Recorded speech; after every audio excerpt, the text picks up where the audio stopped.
Et donc ça, c'est un petit peu la politique que nous avons. Et maintenant, pour répondre à la question, qu'est-ce qu'on va avantager, quels sont les nouveaux métiers qu'on regarde? On regarde tous les métiers d'externalisation. Pour nous, ce sont disons, des niches. Alors les niches qu'on regarde aujourd'hui, qui sont intéressantes, et d'ailleurs ça me rappelle, aujourd'hui je rencontre les clients en France, par exemple, quand je vais en France. Aujourd'hui, l'ensemble des clients en France ont d'énormes difficultés à recruter. D'abord, aujourd'hui, n'importe quelle entreprise, n'importe laquelle, je trouve que c'est la catastrophe. Incroyable la manière. Ah oui, recruter un comptable, recruter quelqu'un qui fait RH, recruter quelqu'un qui fait du service, recruter n'importe quoi. Donc moi, je pense qu'il y a un gisement pour faire des centres de services en fait éloignés. Où aujourd'hui, des entreprises, qu'elles soient grandes entreprises, moyennes entreprises, on peut leur monter des centres ici où on leur gère tout.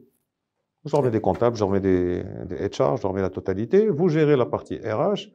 Eux, ils ont les gens qu'ils n'arrivent pas à avoir, ils les ont, ils vont les avoir à un meilleur prix, avec bien formés, ainsi de suite. Et donc ça, c'est des choses qu'on peut continuer à développer. Donc, c'est top, ça. Donc pour moi, pour nous, en tout cas en tant que Marocains, il y a des gisements de croissance et on peut employer, on peut avoir vraiment arriver à plein emploi parce que l'Europe est vieillissante, parce qu'ils ont de plus en plus de difficultés à recruter. Et nous, on sait faire. Bien sûr, bien sûr. Maintenant, il faut juste que le droit du travail ici protège des outsourceurs, parce que si on n'est pas à côté, là, ça peut dériver encore. Donc ça aussi, c'est des sujets auxquels il faut adresser. Aujourd'hui, quand on va en procès parce que les gens insultent un client, on perd tous les procès. Alors, pour que vous le sachiez.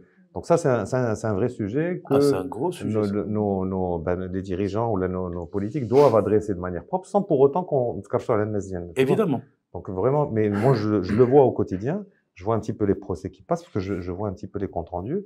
Et souvent, on a effectivement... Parce que vous avez insulté...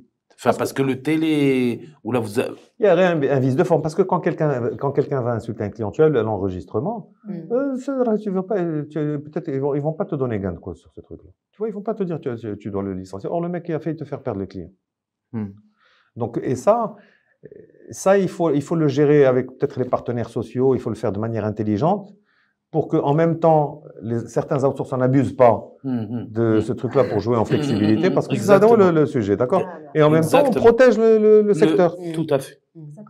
Tout à fait. C'est toujours donc voilà un petit peu les trucs. Donc moi, je pense encore pour revenir, je pense qu'il y a vraiment de belles opportunités pour le pays, de vraies opportunités pour les outsourceurs, pour les collègues zienna, pour continuer à développer ce secteur en responsabilité, comme on l'a fait ici au Maroc, et qui est bien fait généralement.